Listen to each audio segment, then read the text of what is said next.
Hello, ladies and gentlemen. Today is December 13th, and this is another edition of the MSP Initiative Live. I'm actually live here in Clearwater, Florida, at hopefully the last in-person event I'll be at this year, as if Christmas isn't literally a handful of days away, but, I digress. MSPinitiative.com, this session, every other session we've ever done will be posted under the sessions tab in podcast and video format. So whichever suits you best, feel free to rock on. Today, couple guests on from Opentext, which is a large umbrella of companies these days, but we'll get into that in a little bit. We have Tyler and Shane. How you guys doing today? Doing well. Thanks for having us.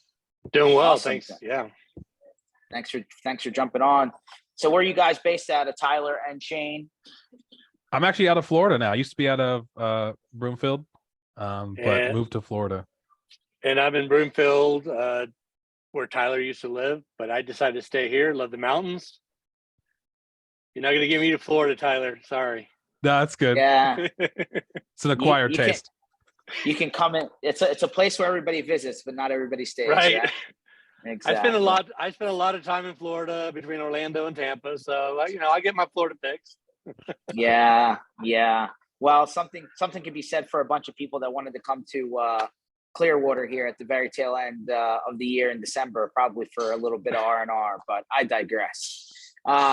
So yeah, here live at Marketopia's GrowCon, if anyone's curious where I'm at, but a couple hundred people here, which is pretty nice, and some familiar faces from the sandbox. So guys, it's the end of the year, 2022. Wow. It's a little bit of a hybrid coming out of pandemic times and now going into what could be recession times. So maybe a sandwich of sorts, but I thought 2022 was a pretty cool year.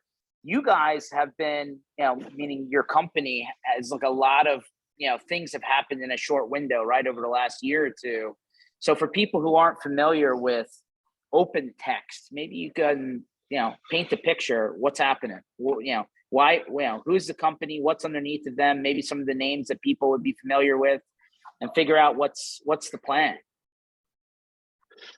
That's a big topic there. Yeah. Opentext is our parent company. I mean, the way we look at it, we're still, Tyler and I are what we call legacy Webroot folks. We've been around for a while, but we're owned by Opentext, and what they bring to the table is depth and breadth of development efforts and lots of other, features and functions. But, in the MSP community, honestly, we're Opentext introduction into the MSP world, to be frank. They have a lot of other products. I mean, they're kind of a big BI. They've got a lot of technology on the business intelligence side, the document management side.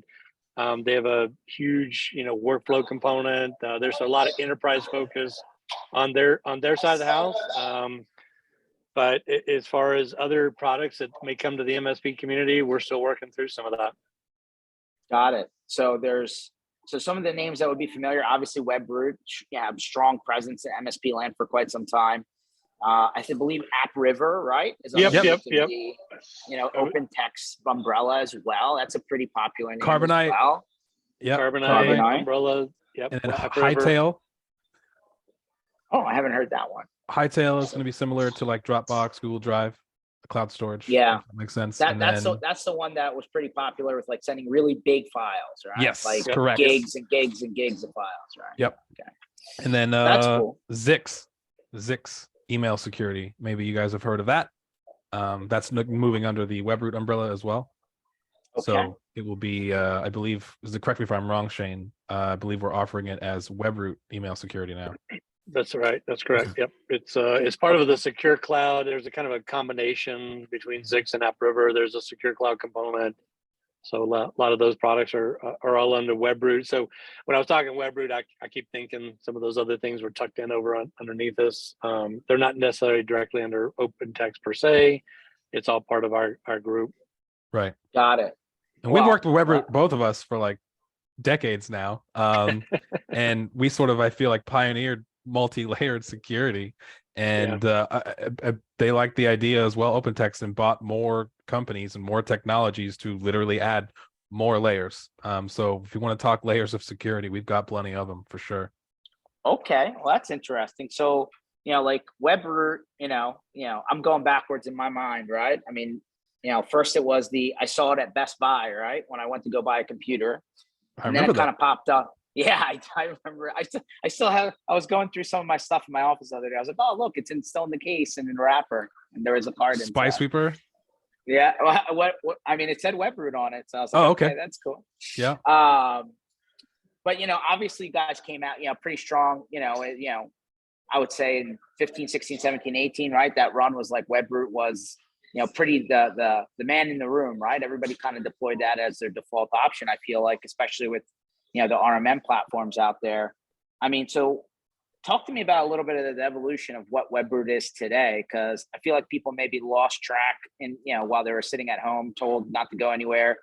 The product's evolved a little bit. So if I hadn't looked at WebRoot since, I don't know, 2019, early 2020, what am I missing? What happened since that?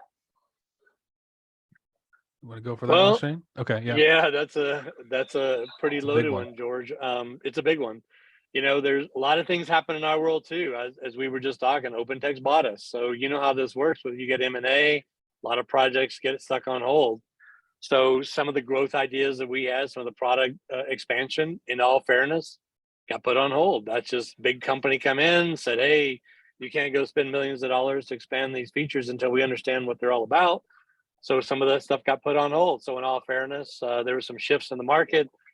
Huge companies started coming out and wanting to do some things around EDR. I'm just going to call this out. But the problem then is we got lost in the shuffle of what EDR actually stands for. And so everybody says, well, do you have EDR? And the short answer is we've got some components of it missing. But from what people were using as a term, such as, behavior analytic, behavior heuristics, using machine learning and AI to decide on threat intelligence and threat information, that got lost in the shuffle. WebRoot still is very strong in that area. Absolutely. We did, that is our bread and butter. We've been doing that for years and years. And so people started using EDR as a filter for basically next gen, thought processes around, endpoint protection versus the old signature based systems that were out there. And they were getting lost in the shuffle. And we were looking at it as a pure discussion around, okay, one aspect that we're missing is isolation. If you're a threat hunter and you're doing certain things. So over the past couple of years, everybody looks at WebRoot and says, well, do you have EDR? And we're like, well, what component is important to you? If it's threat intelligence using the technology that we've had for years and years, and we're right there with you, we'll take care of you. Companies from outside of our community started coming in, insurance companies coming in, making statements around, you've got to have this EDR thing for cyber to satisfy cyber security insurance. Well, they were just putting this big checkbox out there saying EDR is a checkbox, but nobody was really qualifying it and quantifying what that meant. So unfortunately, the past couple of years, we got caught a little bit because technically we don't have one aspect of EDR, but 90% of it we have. So when we get on a conversation with people, they understand that. But if you just go off and do the research and go look at checklists and go look at things, you're like, oh, well, WebRoot's not matching this thing over there. So I'm just kind of putting that out there. Now, are we servicing and building an EDR solution? Yes, we are. Is it ready right now? No, it is not. So in the meantime, the product still is a strong endpoint protection. We have a ton of customers coming in and saying, look, we've been with WebRoot for 5 years. You've never let us down. We've never had a threat come into the house. But we got to have this stupid checkbox, and we're still happy with WebRoot. No, by the way, we just want the checkbox. We're not going to really do anything. We're going to go buy this EDR thing because you're on a checkbox, but we're not going to do anything. We're not going to change our we're not going to change our business. We're not going to change. We're not going to go stand up a SOC. We're not going to go do all these things that EDR requires. But hey, we got to go do this. So we've had this. This has been the struggle we're in. This is a pretty common theme. Chasing buzzwords. Very common theme. Yep. Yeah. Chasing buzzwords from people who are in purchase power making decisions that really don't know what it actually entails. They're just told you got to have this. And we call it we call the checkbox moment. They're just like, I don't know, don't care. I just got to check a box and satisfy XYZ. Don't look at the technology. Don't look at actually whether we're providing value, what we're actually doing, because in the core, we're still marching right along as we've always had. We've still got strong integrations with our RMM partners. We've got strong integrations with a lot of our partners, and we're continuing to build those. We've got new RMM partners that we've come on board. And so Yeah, we we're still continue to be marching forward. AAA rated too on all of our testing, third-party testing on malware samples and efficacy. We're still placing on those and making sure we make the AAA ratings on the testing as well. That historically, like 10 years ago, was an issue people had because of their testing methodologies. It's kind of similar, if that makes sense, pointing into where people would be like, you guys don't place well on testing. This was like 10 years ago. And now we place every single quarter, or whenever they do the testing, we're AAA rated. Every time you have AV test or AV labs, like they're all you're right, the way checkbox, some of these people sort of just, they're not really evaluating it from only a bold term stance than they are actually what's happening. Okay, so let's pause for a second. So I'm gonna just throw out the hairy, kind of, big elephant in the room, like, okay, so the insurance company, and that's only going to get worse, by the way, not going to get better. Yep. I think we're all in agreement. That's there. A prediction. It's doing their thing. So like, and then all of a sudden, like you get the big guys, enterprise guys trying to come down, right? Like S1 and, CrowdStrike, Sentinel. Yep. Exactly. Carbon. So like, so obviously, the world is such that, some of it's become affordable to the MSP. That's not, what I call ultra MSPs, right? 25, 35, 50,000 endpoints, right? Maybe if it's just 1,000 or 2,000 endpoints, or, like if the price points come to the point where they can actually, make it make sense, right? They paid a little bit of a premium, but they kind of start to leverage their options and say, well, these guys, are upstairs and they're on the checklist. Why not go here just to, call it a day versus continue using what's been there and working, right? You see the, the dilemma, right? Oh, we do. No, we totally get it. I'm not going to really say because we're missing a little component that it doesn't. It's an easy, less friction to go. Oh, I'll just pay 3-4 cents or 30 cents more per endpoint and just buy Sentinel One. The problem is, and I've talked to tons and tons of MSPs out there. They make that decision, and then no offense, but these big enterprise tools are very complex to set up. They have policies, have very complex parent-child relationships. So you get yourself into spaghetti wire of setting things up, and all of a sudden, that not only are you paying more just for the price point to the vendor, but now you're spending a lot of money for a technician to care and feed that thing, and just to get you back to square one. Not even get into threat hunting. Don't even get into the whole subject of standing up a security operating center, a SOC, and all those other costs. Because then you're like, well, wait a second, now I'm getting all these alerts. Crap, now I got to respond to these alerts. So I think everybody's missing some of the, and I'm not saying those are bad things, by the way. Those are all good things. But to the poor MSP that is in that 2,000 to 3,000 seat range, to your point, all of a sudden by the way, I saw Jay McBain walking behind me in the background. So I figured I'd have him jump on and say hello. Hey, man, how are you? Talking to the guys over here at Opentext WebRoot and their team. So just powwow today. Hey, very good. Awesome. Hello, everyone. Sorry to interrupt. It's all good. See you, man.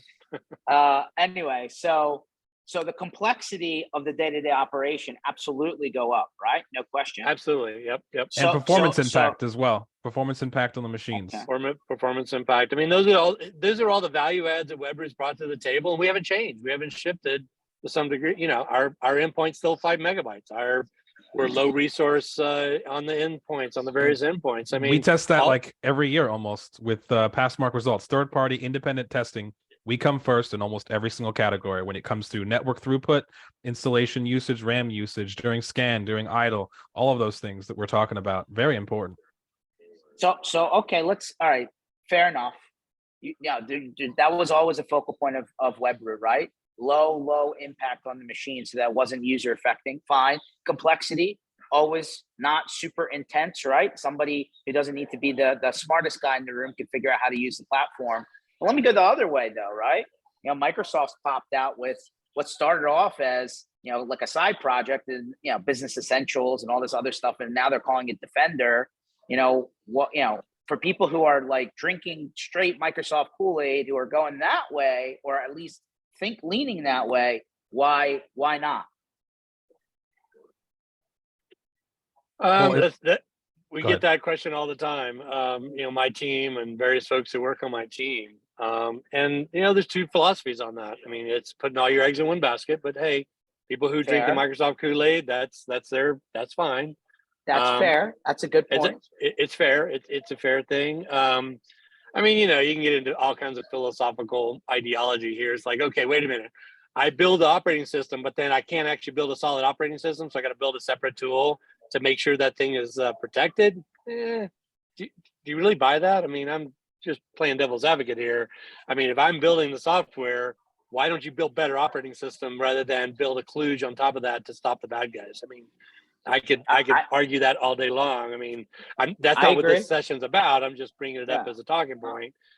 Is Defender bad? By the way, Defender does good. It places well. And everybody says, here's the other thing that I get a lot. Well, it's free. No, it's not. You're still paying for it you're still paying for it one way or the other. Yeah. And the free version, by the way, requires management. You want to get management tools, you've got to go to ATP or something a little bit more advanced. Now there are companies out there, and I don't want to mention any names, but there's companies out there that are building a management console for the free version, and I think that's great. That's a great approach. Not our approach, but it is what it is.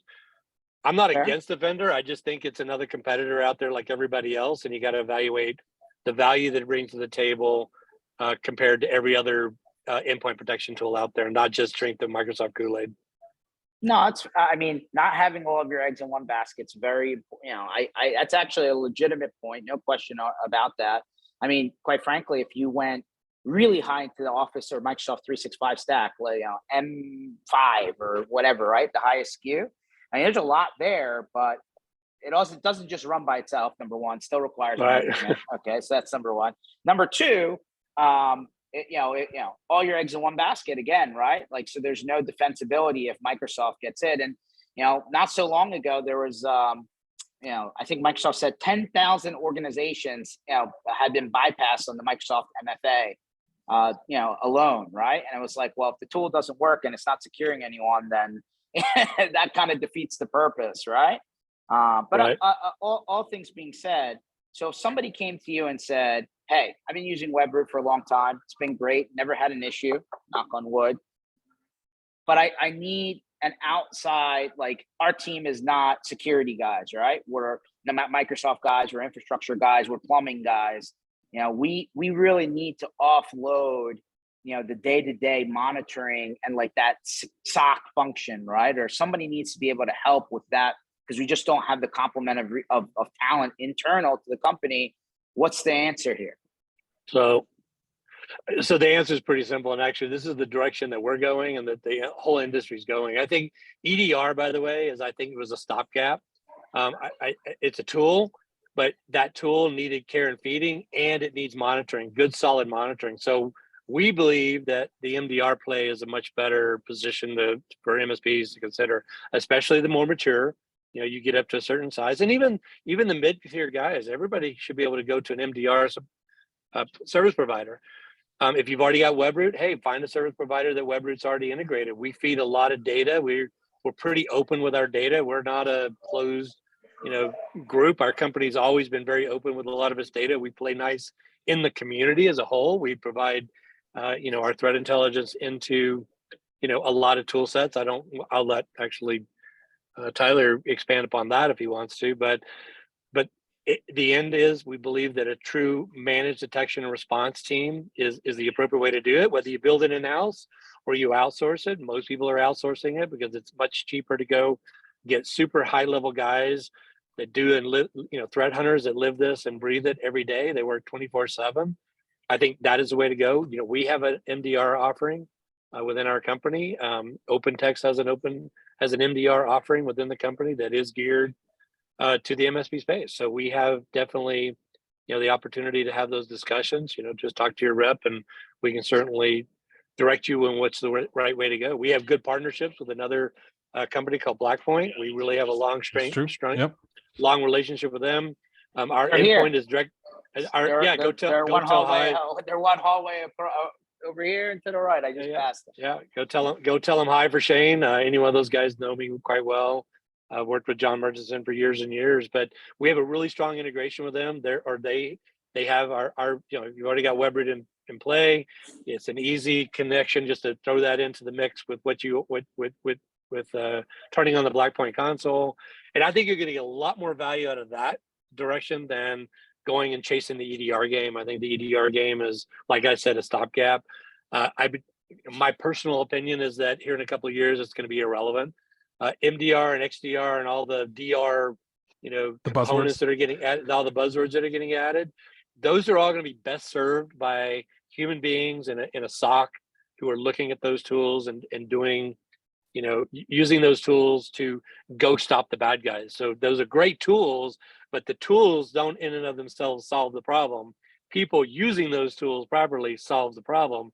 And I believe MDR is the better approach from an MSP's perspective. If I were starting an MSP, growing my MSP, that's the direction I'd be looking. Wow.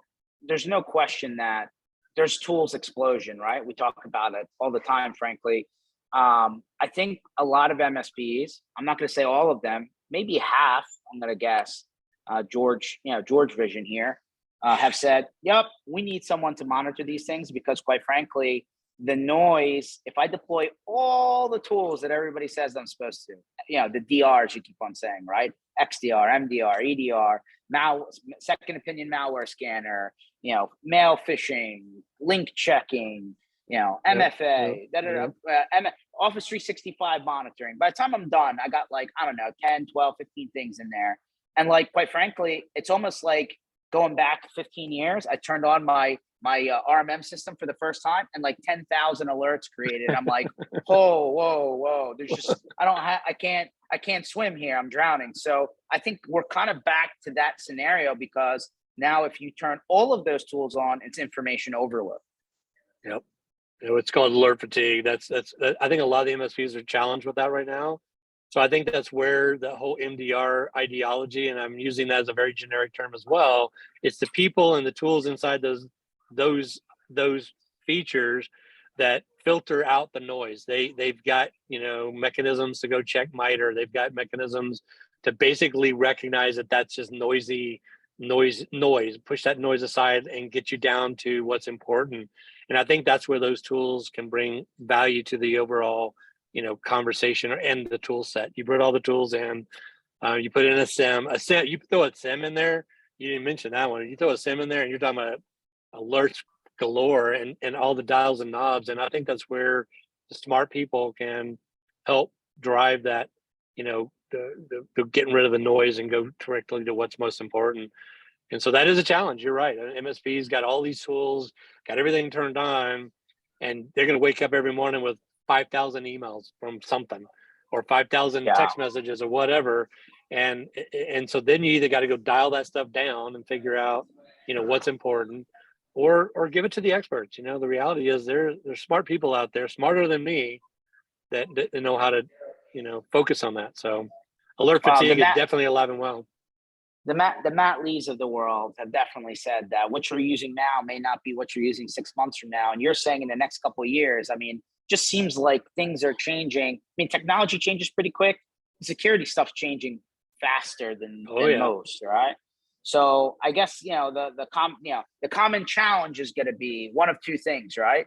We can talk about legislation till we're blue in the face. That's going to take a long time. Okay, it's always behind. Just forget. Let's put that on that on the shelf for a second. I think the insurance companies are changing things every year. That's going to force the agenda, and I think the industries that are regulated, they're going to keep on putting out their pieces, right? But I think MSPs are starting to learn from other guys in the room saying, hey, we kind of got caught with our pants down on a couple of areas. And, George is running a shop over here and his customers got hit. And this other guy, Timmy, has a shop down, this other place, and he got hit a different way. And all of a sudden the community is starting to learn how people are ultimately getting hit the hard way, which, trust me, I don't want to hear that, but it's happening. And now we're realizing that, just turning it on doesn't work by itself. So I'm curious from, your perspective, so you guys have a lot of technology underneath your hood, right?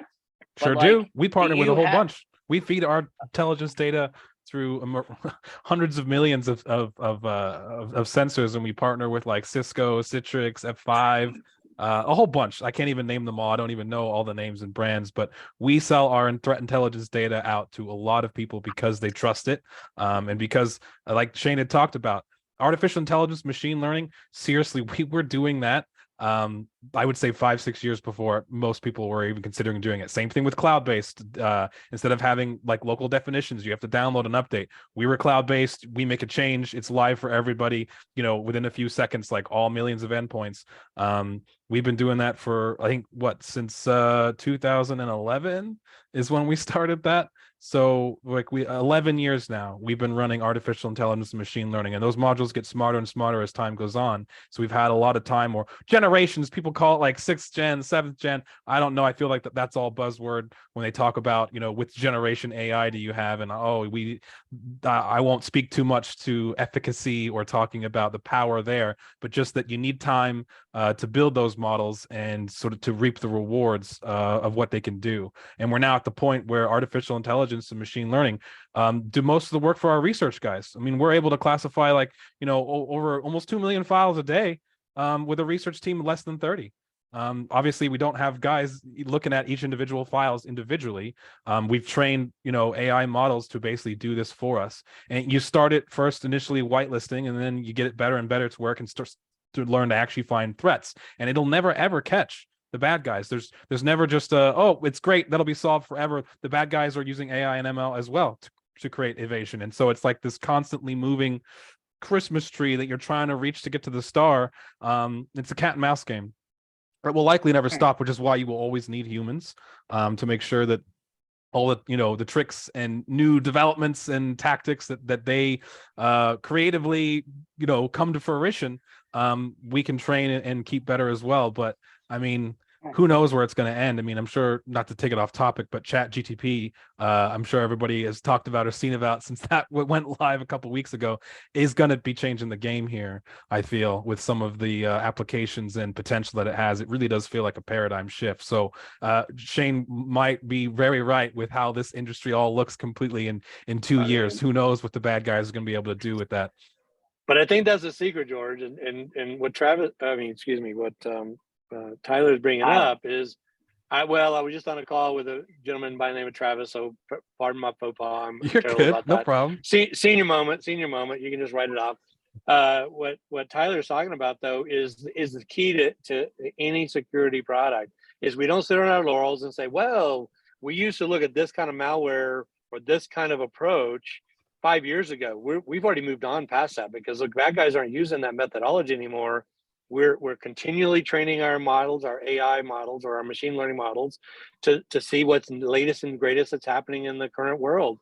So whatever the bad guys are using today, our models are keeping up and continue to evolve. So that evolution is, I think, the key. And I think that's where, going back to the whole EDR conversation, people use EDR as a term, and what they really mean is, are you a modern threat intelligence aware company and security provider? And the answer is yes, Webroot is and continues to be that. And that's the key. You got to look at these tools and make sure that they are keeping up with the times. Again, the generation of AI ML that's all just buzzword marketing terms, by the way. There is no set model or definition for generational artificial intelligence. You either get smarter, or you don't. It's just that simple, right? There's no, just like a human being, right? You go, okay, you just get smarter. Maybe you check your your IQ, but other than that, there's really no valuation to determine whether you're first generation, second gen. Look, we just get older and smarter. Yeah, and you're not going to get anybody to tell you, like, because the real way to find out would be like, what percentage of the files do you classify is done by humans versus your models that you've trained? And you're never going to get that answer out of any of these organizations. No. Interesting. I'll just throw a curveball there. It doesn't seem like security for mobile operating systems is really picked up in any real way, right? The tablets and the cell phones and like that whole Android iOS world seems largely just, you hear, right, malicious apps and this, that, and the other, but like nobody's really picked up on that. Why is that?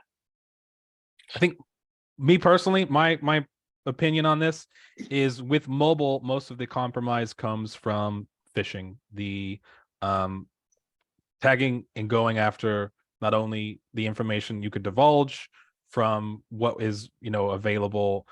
When you have a mobile attack, a lot of the times when it's sent through links, through text, people's, I would say, overall ability to discern phishing drops compared to in a desktop mode.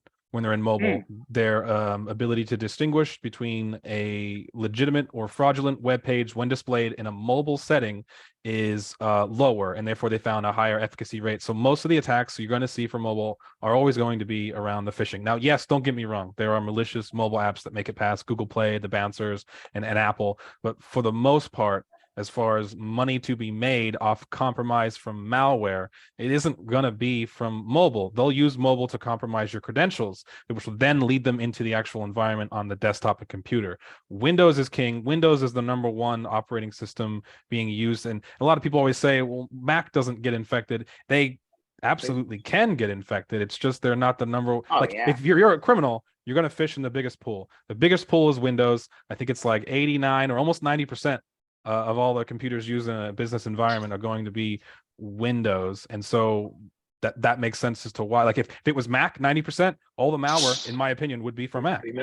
So, and ransomware would work just fine on Mac. But that's what the criminals are leveraging. Biggest pool and biggest monetization. And right now, if you're going to monetize, ransomware is the most successful business model. Beyond that, crypto jacking if they feel it's not going to be paid. But really, we're cutting down on that 10%. Most of it's going to be ransomware, and it's compromising the Windows devices because that's where all the juicy data is going to be linked from when you compromise, especially because most people's, I would say, ringing true trend that is correlated through a lot of people that we see is, I would say, lack of access control, meaning compromise of one box leads to compromise of the network share or other machines, where then you can get to domain control or credentials, and then you got God mode and it's game over.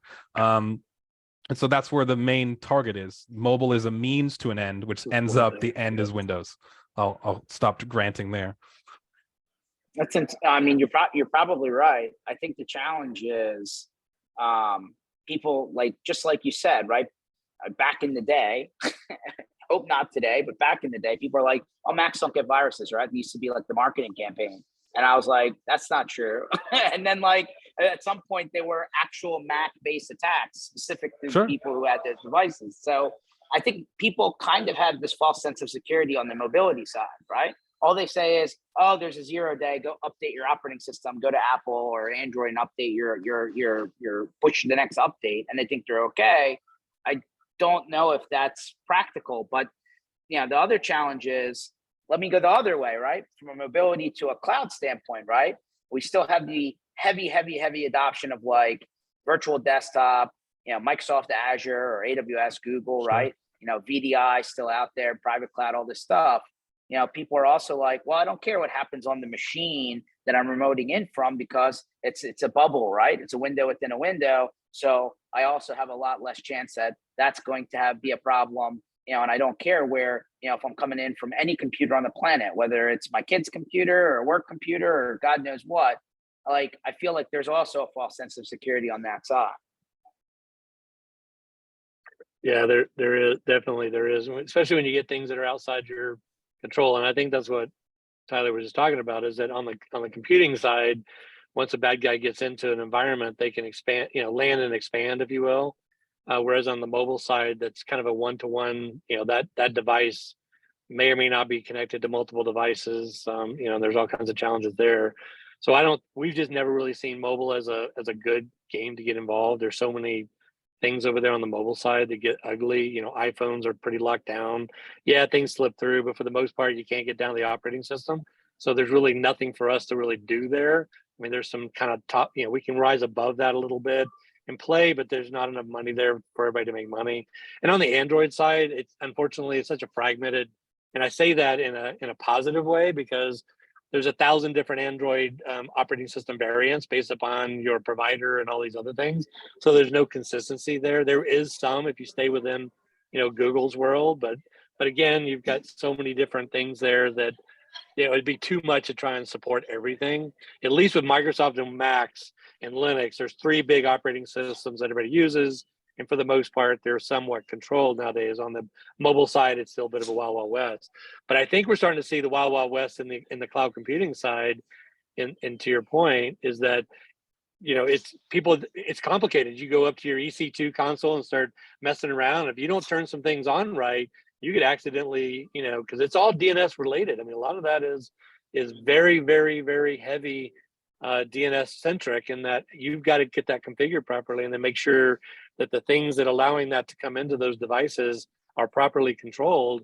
Otherwise, the bad guys are going to knock on the door and find that. That's the number. Find that hole. The number 1 way people are compromised, environments are compromised, is through phishing. The number 2 way is leaving the door wide open when in these specifically remote environments, cloud environments. Like you said, got to set it up correctly. That's probably the second most way organizations are caught with their pants down.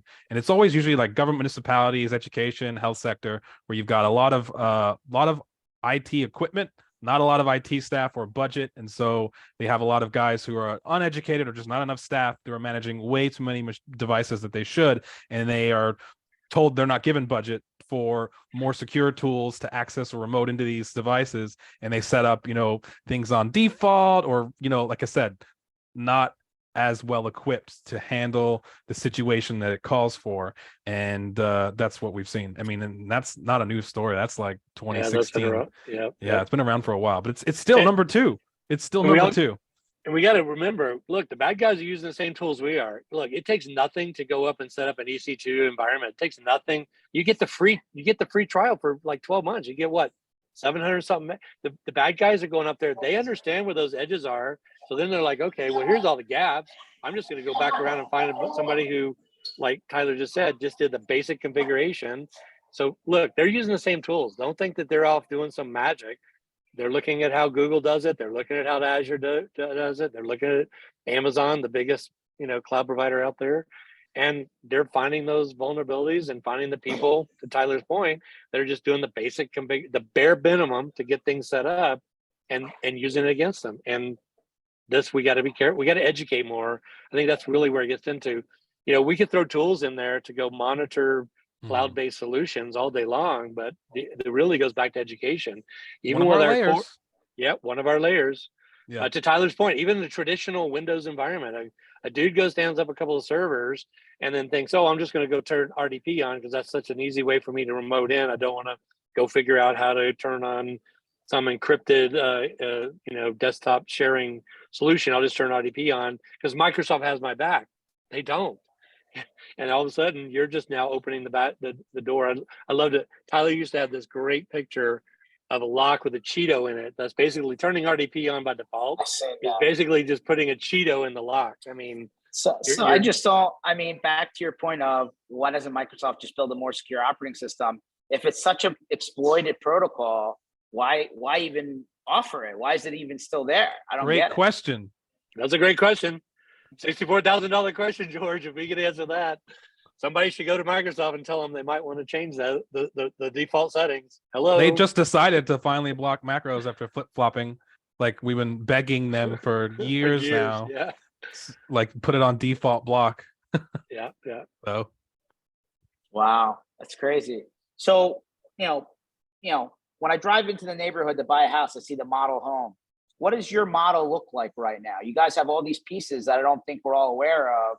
So what areas of these layers are you offering? Ooh, another big subject there. I mean, we see the model, George, going to a unified platform environment. That's really, from an overall perspective, and that is something that from an Opentext, perspective, we are moving towards. And what I mean by that is kind of going back to at the beginning of the conversation. We have all these products that Opentext has brought in under one big umbrella. They propped it up with development efforts and a lot of good support. So now the next thing is, okay, well, how do you take a bunch of disparate products and put them into one thing and make it available? That's a unified platform. So we're working towards a unified platform. That's on a strong roadmap, a lot of money being thrown at it. The idea is that an MSP can come in, to that single platform and cherry pick, the tools that they would like. Hey, I need email encryption. I'm just going to go over here and I'm going to subscribe to that email encryption. Oh, I need endpoint protection with a little bit of EDR thrown on top. Or, hey, I need MDR as a total thing. I got to get a couple of things together before I get to MDR. But the idea is go to that unified platform. Instead of cobbling together 40 tools like you just described earlier, I got to go buy something from Weber, and I'm going to go buy something from these guys and buy some from those guys, and then sort of become a subject matter expert on all kinds of things. Go to one platform, provide email encryption, endpoint protection, managed detection. What else, Tyler? There's some other. Hey, maybe I just need threat intelligence. I mean, we could potentially someday support supply a Bright Cloud into a single platform to be used as an API connector, which we do, by the way. But it's we already do that for plenty of. We do that now. Companies. But I'm thinking there's a lot of smart MSPs out there that would like to tag our threat intelligence and throw it into their existing tool set. Maybe that's a future cool thing. I don't know. But unified platform. You know what? I was going to say, you guys are probably doing that in more of a platform to platform way. If you imagine the more DevOps, kind of savvy guys just saying, hey, I'm going to hook into your API, start pulling the data down, and then they start, doing whatever they want with it. That could be a cool option. Yeah. I mean, again, the sky's the limit. If we put it in a form or into a central platform with open APIs where they can come in and, use as they see fit, as they have expertise. But the idea is you can go in and also add on to that. Look, we have a ton of integrations with all the big RMM players. So if you're an MSP and you come into our platform and say, oh, look, I can take my endpoint and with a couple of clicks of button, I can just connect over to Automate or connect over to ConnectWise RMM or whatever tool that I like to use, or their PSA, and you come in and you don't have to cobble all these things together. I think that is what I would call the holy grail that we're all going to be moving towards over the next couple of years. And Opentext is part of that. No, fair. So there's 2022, we're on the 13th of December right now. And then there's whenever this project comes all together, right? We know things take time. So I'm not going to put a, gun to the back of your head, but today, if somebody came to you and said, I got, these categories I need to plug in for, even if they're buying them a la carte, sounds like you got email security, sounds like you got endpoint security. Sounds like through partnerships you have SOC, right? Through Blackpoint or somebody like that. Is there anything else I'm missing? Yeah. So email security, to prevent, over 99% of the malicious emails from even entering the inbox. Don't even give the employee a chance. Then there's training, WSAT. Absolutely want to make sure you do trainings because you at a certain point early in the chain, obviously you're going to have your employees have to make a judgment call, and they're not going to be 100%. As we all know, they're going to fail. Right. And so you want to make sure you reduce that as much as possible through reliable training, not just for compliance once a year. I personally like phishing simulation. I think that's got to be really tuned quite well to be current to the landscape, what's going around, which we have great phishing simulation. And we found that it reduces your overall chance of employees falling for phishing. It reduces by about 70%. The best you're going to get is about 90% of your employees passing the phishing and ignoring it. You're still going to have about 10%. And that's best case scenario. 10% of your employees are going to click on it. Right. And so from there, what are they clicking on? A link for a phishing web page or an IP for a malicious malware payload. Then you have DNS protection. DNS, which you can have already built in or standalone by itself. Again, that's the one that we sell out to other people that just want to have just DNS protection. That's preventing malicious URLs and IPs. From there, preventing malware payloads, preventing the phishing web page from even, displaying and giving the employee a chance to input their information. And then if that were to fail, again, no layer is 100% and you're moving down, you actually have a payload that finally gets to download. And then our actual endpoint solution, cloud-based, and suspends any application from ever running, especially when it's fresh and downloaded, and analyzes it compared to 56 billion file behavior records, and let us know, hey, look, we've seen that file before, or something like it through machine learning and AI, and then be able to block it before it ever has a chance to execute. And that includes, in between that layer, a whole bunch of sub layers for like scripts and PowerShell and watch out and things for like calls and everything that would come out that you want to watch out for. And then, of course, down the road, past execution, heuristics, and then reliable backup solution. And that's sort of like where you have the whole. We haven't even talked about backup, Tyler. Yeah, that's a whole nother subject. I know, and but that's what we offer. Yeah, we offer a full backup. In fact, one of our top selling products is Cloud Ally. It's a cloud to cloud backup. So we back up not only O365, Office 365, but we also back up Dropbox and everything else all within the same framework. So there's a strong backup solution there, and all of these things are going to be plugged into that unified platform I was talking about, where you can go in and say, hey, I need a server backup, or I need endpoint and server, or hey, I need a cloud backup solution to back up my Dropbox or my whatever, in using the same tool set. So we haven't even talked about that. Yeah, backup's a whole nother huge subject. Tyler and I are from the security side, but yeah. I know you said it earlier, Carbonite, right? I mean, that's probably part of the backup stack. I didn't even realize you guys had like a straight cloud or SaaS backup solution. So Cloud Ally is part of the Zix acquisition when they bought Zix. Cloud Ally came along with it, and that has a really fantastic open API, by the way. So we're doing some really great stuff over there, trying to tie those into some of the RMMs. Again, we have all these products that I think we can bring into, an environment that the MSPs can take advantage of. Our silo is stacking IP sky high of everything related to it. Yep. Wow, sounds like you have the parts for the recipe, right? Now you got to actually put it in the oven. Yep, you got it. We got all the cooks in the kitchen. We're stirring it all up in a big pot right now. We're probably going to start seeing some of this come out in 2025. Sort of gun to my head. Now, 2025, I'm not going to say January or December. We'll let the developers figure out which month it gets released. But I think 25 is a good time frame. We're doing some stuff now.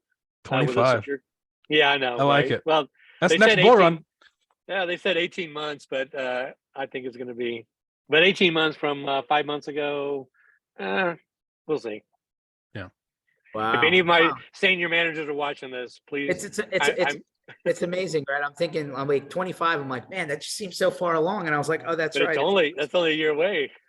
I was like, oh, that's right. It's the end of 2022. It's like, you always have that thing where like you mess up the date for the like month after the year flips over. My bad. Yeah. But wow, that's actually not that far away, guys. That's crazy. 2025. So 2020, 2024. Especially if you go on like FY and your 6 months offset too. Yeah, 100%. We'll start having a lot of those parts and pieces coming in sooner, but I think the big vision hits around the end of 24, 25. So that's kind of what I've heard. And as we all know, we've been in development for years, like we all have. Development, always add 6 months.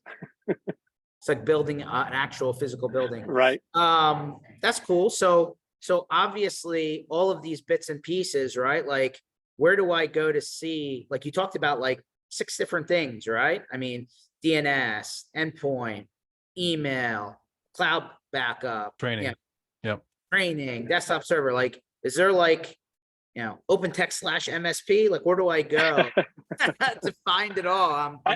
It's still Webroot, I would say. Well, I would say start with the Webroot framework, and because I tell you what, if you could tell me, then we could tell you. I'm just kidding. It's really not all together just yet. The problem is we've got all these different companies coming together. So right now they're somewhat desperate. I think we're going to see that coming together from a single marketing and communication perspective probably next year. Right now you'd have to look at Webroot. Yeah, Webroot's got the umbrella of email security, DNS, training, and endpoint. So those 4 already roll under Webroot. And as far as the other IPs that we've purchased that will work in the next year or two and backup, pretty soon. Happen soon. Yep. Today, go with your favorite. Start talking about Webroot. Go to Carbonite or go to Zix. Go to your favorite group. But internally, we're all one company. By the way, we're all under one management structure. Right now, we're just trying to get the messaging out and how we communicate in a more homogeneous way, and that's going to come through early next year. I think the big thing. I mean, there's actually a breakout session here about, they had a group of MSPs on stage and they're like, what makes the partnership work? And I think the big message we got out of everyone was support, support, support, and fastest access to support. So That's what good to does hear. that look like? Yeah, that our support hasn't changed. We still have the same strong support organization we always have. And I also want to throw out there, both on the sales support side or the onboarding, as well as the after you're onboarded and the technical support. A lot of people think support is just one single thread, and there's actually multiple threads here within the company. We have, we have support teams that can help you get started, or grow your business, or configure your existing console. So if you're a current Webroot or a Zix partner, or a Carbonite partner, you don't always have to call technical support directly. While they're great there for fixing problems and solving, issues, know that there are folks that are more consultative who can help you configure and design your systems up front. I think that's kind of gets missing sometimes. They'll call support and like, hey, how do I configure my policy? And support's like, well, is it broken? No. Okay, well, I can't tell you the best methodology.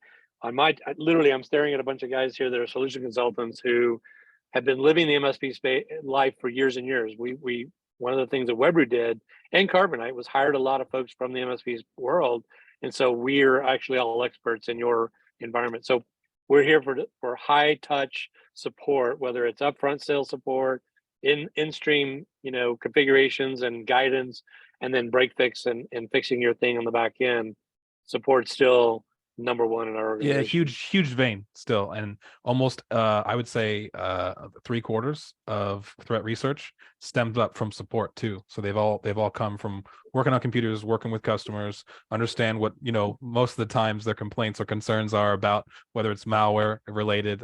So it's quick to fix as far as support escalating up to threat, trying to find out what needs to take place to find a resolution. There's not really that sort of disconnect of we've got to have the support guy talk to the threat guy. Do they understand each other? It's like that's seamless. They were already on that team last year and are familiar with everything. Okay, well, it sounds like you guys are like there is a plan, right? And I know there's a ton of people still heavy into still using Webroot from all the different angles, right? You guys are heavily integrated across MSP land with all the different platform companies and distribution and stuff like that. So that's cool, right? I mean, the training part, I forgot about it till you brought it up, but totally important and totally needs to be done.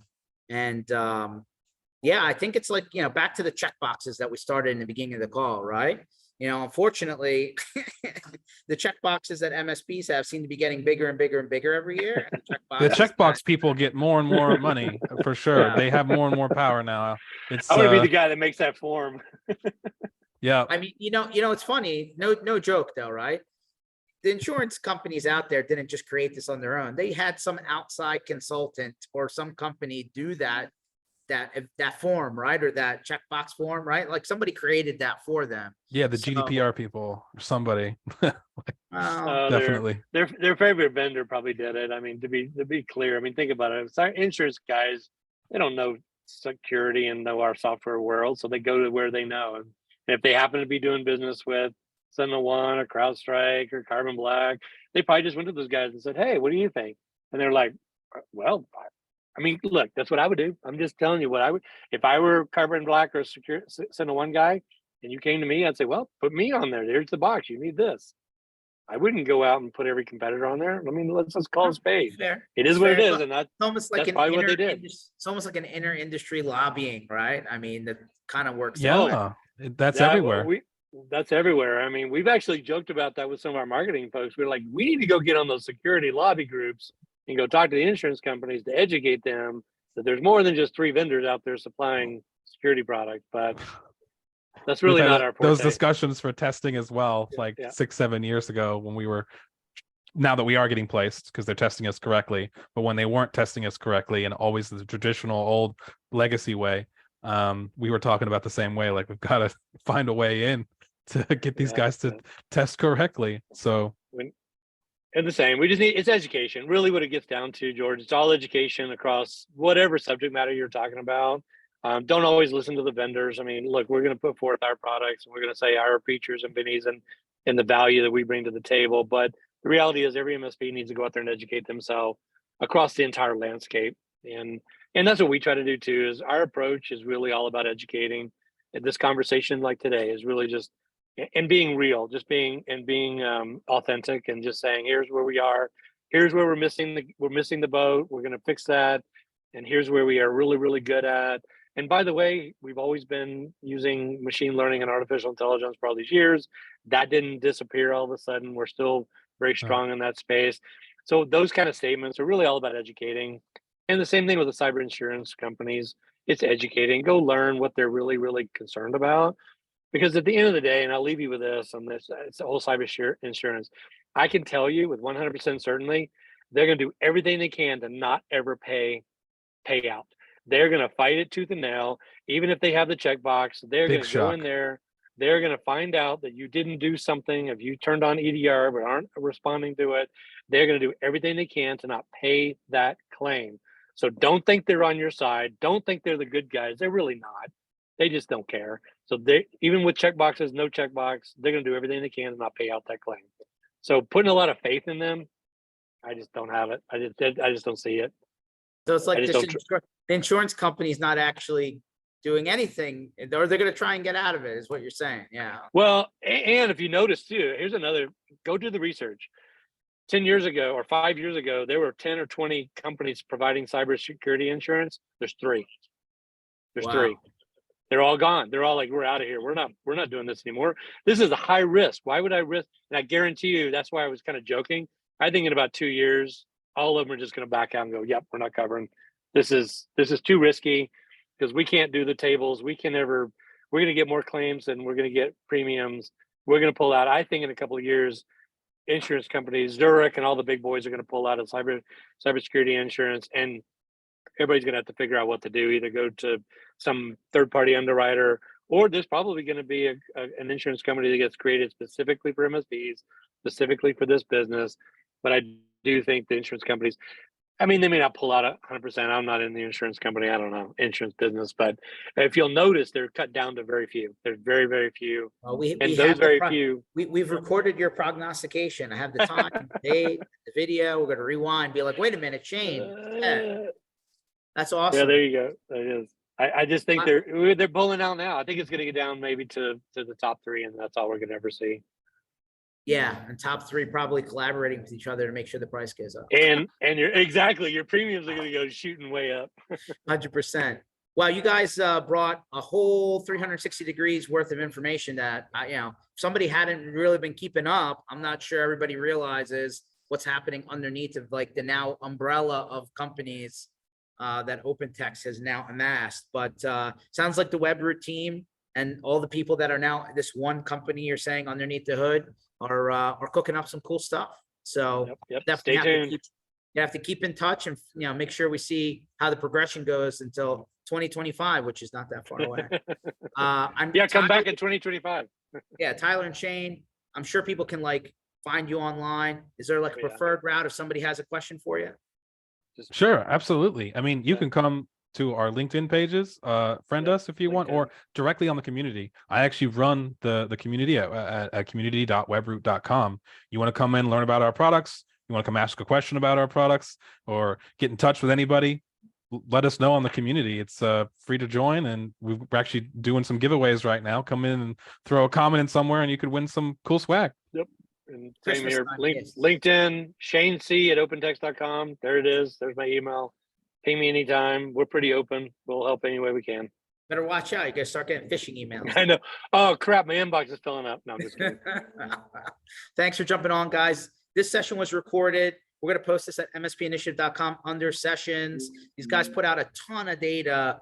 Probably worth following up on it, if nothing other than just to keep up with what's happening in the sandbox, and these guys are in there as well. So thanks very much for jumping on, guys. We'll catch up with you hopefully after been a pleasure. 2023. Sure. Thanks a lot, George. Take care, guys. Appreciate it. Thanks. Bye, everybody. Yeah.